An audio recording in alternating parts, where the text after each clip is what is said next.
Okay. So, okay, everything seems to be working. So I'm gonna start by saying, hi everybody, I hope you're having a great Easter weekend, whether you're celebrating or not. And today is also April 1st, and on that date, traditionally, the industry, as in manufacturers, blogs, whatever, they try to come up with something absurd that will get them clicks, that we will either believe or laugh at. And because I'm a bit of a like-whore recently, I wanted to do something like that too. And I had something for today. It was actually pretty decent, but as I was working on it, I found something much more interesting. But still, before we get into all that stuff, I'm just going to take the opportunity and mute the mic, switch over to the desktop, and play you the outtake video of the original idea. It's just a minute, so bear with me. I'll be right back.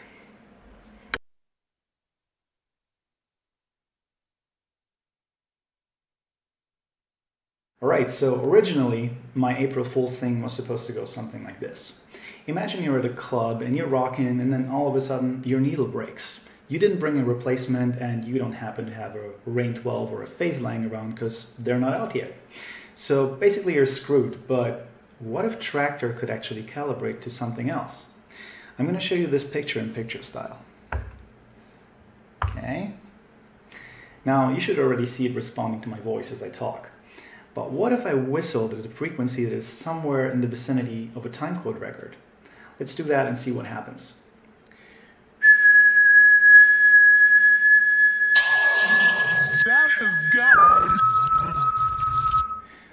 Alright, so I was going to take this and turn it into this whole fake thing with a new button on the interface and call it Yondu mode after the character from Guardians of the Galaxy. And then I would, of course, make a fake scratch routine with it by changing the pitch of my whistling. And, you know, it's kind of lame, not good enough. Now, instead, I figured out something real and, quite honestly, a little bit scary. So let's get back to the live stream and take a look at that. Okay, so that was the original idea. Not half bad, but, you know, it would have been a lot of work for something so-so where you kind of can tell that it's fake. Now this, what I'm about to show you is real. And I've gone through a lot of effort to make sure that you can see it from every angle. So let me walk you through this entire setup real quick. So this is the DJ part. Every DJ should know what this is, so no need to explain. Over here is the Elgato Stream Deck. This is a small controller that talks to OBS Studio and allows me, you know, to switch cameras, do picture-in-picture stuff, show some overlays, but that's for later. And over here is a video mixer. So this is another video source, and within that source I can switch between that camera and the image from that laptop because, you know, they're too far away and so forth. So yeah, let's get back to that view. What I'm going to show you is something that only happens with my TRAKTOR. Like the title of this video is My TRAKTOR is Learning, and the reason I'm saying my TRAKTOR is because I'm in a small group of sort of VIP beta testers, so we basically test the beta before it becomes a beta. And there's stuff inside that I'm not supposed to talk about, but what's happening here is completely undocumented. There's like, I've looked at the forums, there's nothing about that on there, so I may have discovered something really interesting. I don't want to get in trouble with Native Instruments because I freaking love these guys. I've been a long-time user, as you can clearly see by this CD. I'm like the earliest of the early adopters. So I hope this doesn't get me in trouble, but this is something really interesting that I wanted to throw out for you guys to witness. Now it has to do with scratching, which is something atypical for me because I'm not really a turntablist. Like, I really suck on the cut, to be honest. But because of that, I'm practicing, and because I want to get better. I want to reach like an acceptable level of scratching. So I made myself a loop for that. And I've been, you know, just doing basic hand control stuff over that loop. Let's just switch over to the other machine.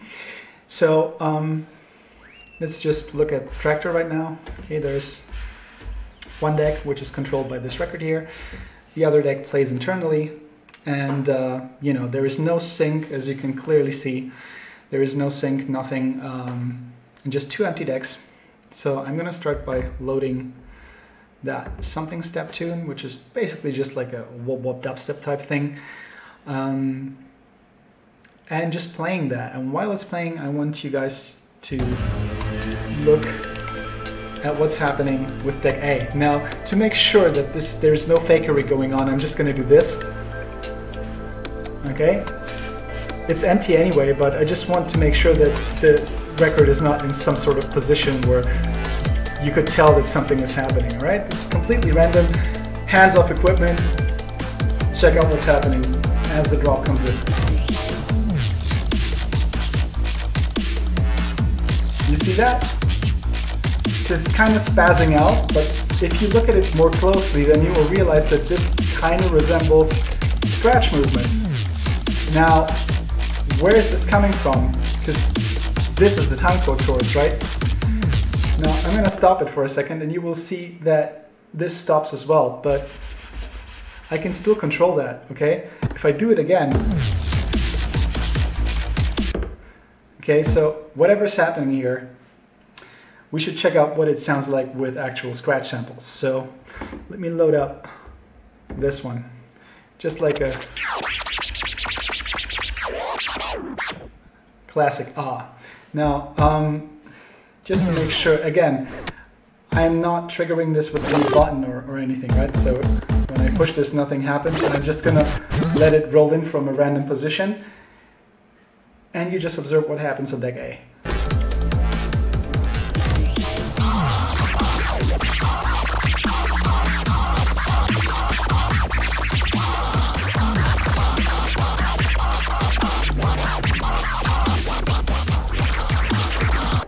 Okay, this is my scratching, as whack as it is, but it's also a lot faster than I can actually do it myself. So that's dead giveaway number one. I'm not doing this because how? Right? I literally lack the skill to do this. And the other thing is, again, okay, the record is on, the needle is on the whole thing. So I just need to play it again. And next thing I'm going to show you is I can actually interrupt this by scratching myself. So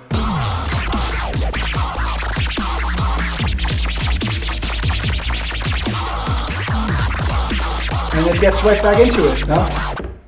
I'm going to stop it because I know that at this point, at least some of you are like, all right, this guy has got, I can't see what's going on down there. This guy has got something hooked up to the mixer, like that video with the French bulldog scratching, where you kind of can't see the lower edge of the record, but the dog's paw is on it, and there's clearly a guy moving the record here. I'm gonna make sure that you guys can see that there's nothing else hooked up to the mixer, all right? So I'm gonna start by zooming out completely so you can bask in the glory of what is beyond my green screen wall.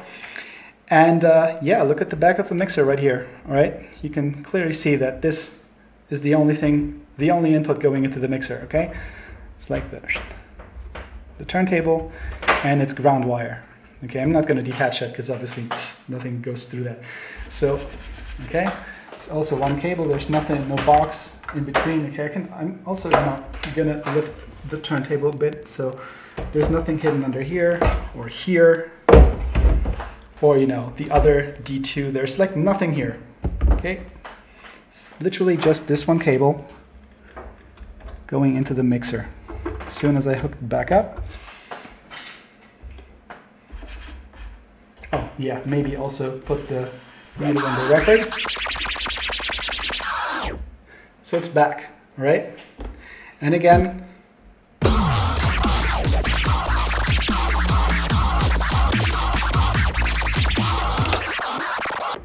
okay, so there are scratch patterns coming from somewhere. Where? All right, let's get back to this view for a second.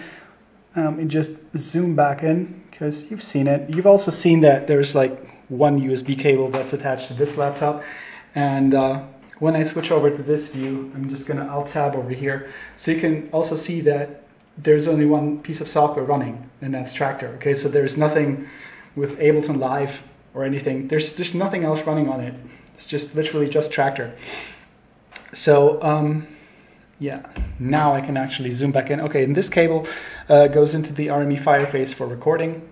So there's no way I can control anything on that machine without you guys seeing it, all right? So let me finally zoom back in and sit back down. Now, as this is happening, I'm gonna show you that it happens also with, well, like with different samples. So,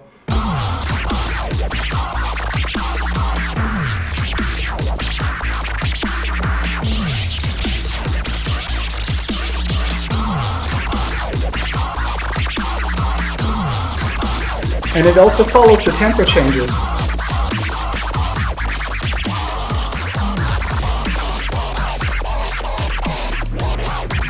But you can clearly see that there is no sync going on.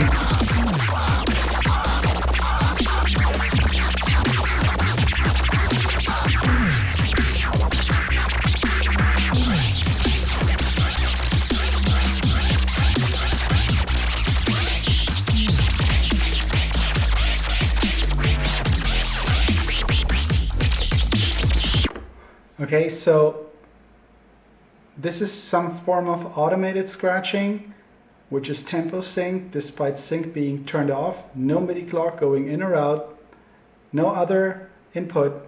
Like I can disturb it mid-scratch. So over to you, what the hell is happening here? Now at this point, I myself can only hypothesize. So if I load another track, like this one, this is like a chill tune, right? If I play that, nothing happens. Okay, so there's nothing matte under here, it's just a different song. As soon as I get back to this one,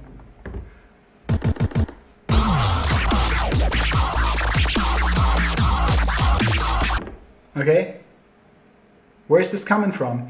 Now, it's time to put on our tinfoil hats for a second, so I'm going to switch over the mouse and have it control the other machine, hopefully. Let's see if that works. Ah, perfect. So, tinfoil hat mode. Now, right here in the global settings, there's this thing with usage data. And with all this Cambridge Analytica stuff happening at this time, I'm convinced that there are people out there who would think like, TRAKTOR is uploading stuff and then you know, it's doing stuff behind your back. And I can assure you that this is not what's happening for one very, very simple reason. That over there is my stage laptop. This thing, it never goes online. Like every half year maybe to download something that I can't download onto my desktop, put into a stick and just, you know, install locally, which, you know, if you're paranoid about your stage setup, it never breaks, because there are no ninja sneaky Windows updates happening overnight.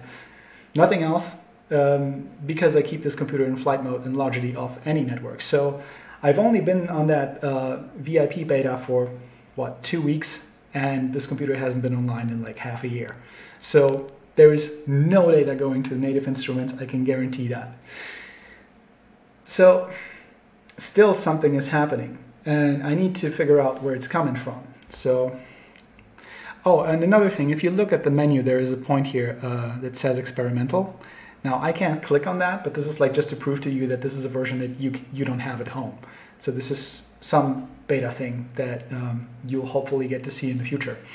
Now I'm going to close this down and I'll get back to my main machine. All right, so there aren't many explanations for this. The closest one is actually machine learning. Now, what is machine learning? How does it work? Let's say you want to watch a movie online, perhaps illegally. I am not aware of any of these web pages, but let's say you go to one and it greets you with this pop-up. So this is like reCAPTCHA. It's Google's Turing test, sort of. So this is to verify whether you're human or not. And yeah, it confronts you with stuff like, hey, is this soup, or is this a car? You know, is this a storefront? Is this a street sign? Stuff like that. So this is easy for us to answer, of course, but what you're actually doing by answering all these questions is you're feeding Google's image recognition algorithms data. So you're basically teaching their software to recognize images better, because this isn't just like you or me. This is millions of people every week.